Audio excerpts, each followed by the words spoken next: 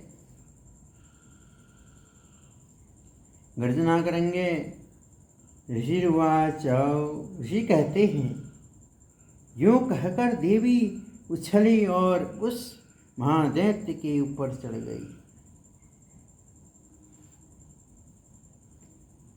हे मुक्ता समुत्पत्य समारूढ़ा तुम महासुरः पादेनाक्रम्य कंठे च शूलेनैनमताड़यता तदा सोऽपि पदाक्रान्तस्य निजमुखा ततः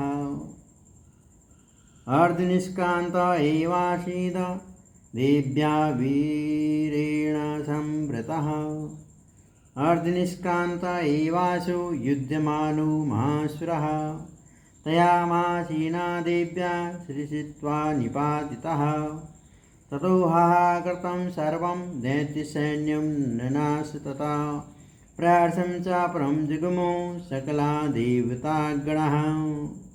फिर अपने पैर से उसे दबाकर उन्होंने शूल से उसके कंठ में आघात किया। उनके पैर से दबा होने पर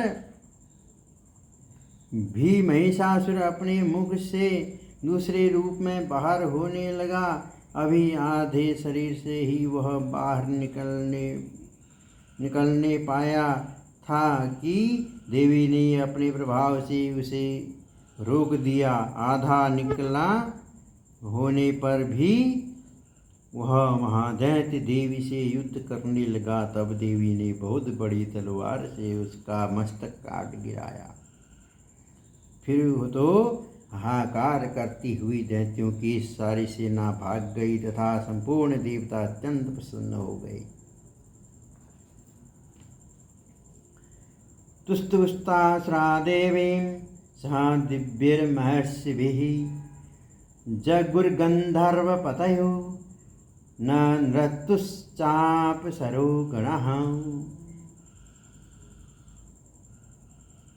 देवताओं ने दिव्य महर्षियों के साथ दुर्गा देवी का स्तवन किया। गंधर्व राज गाने लगे तथा अप्सराएं नृत्य करने लगी। ओम श्री मार्कंडेय पुराणे सावर्णिके मनवंतरे देवी महात्मने महिषासुरवधो नाम तृतीयोऽध्यायः।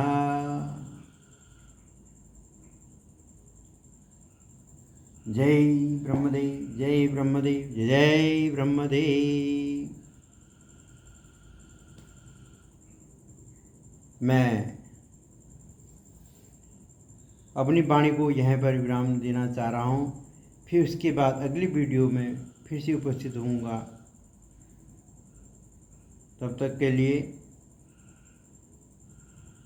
जय ब्रह्मदेव, जय ब्रह्मदेव, जय जय ब्रह्मदेव। सर्वे भवन्तु सुखिनः, सर्वे सन्तु निरामया, सर्वे भद्राणि पश्यन्तु, मा कश्चित् दुःखभाग् भवेत्। ओम शांति शांति।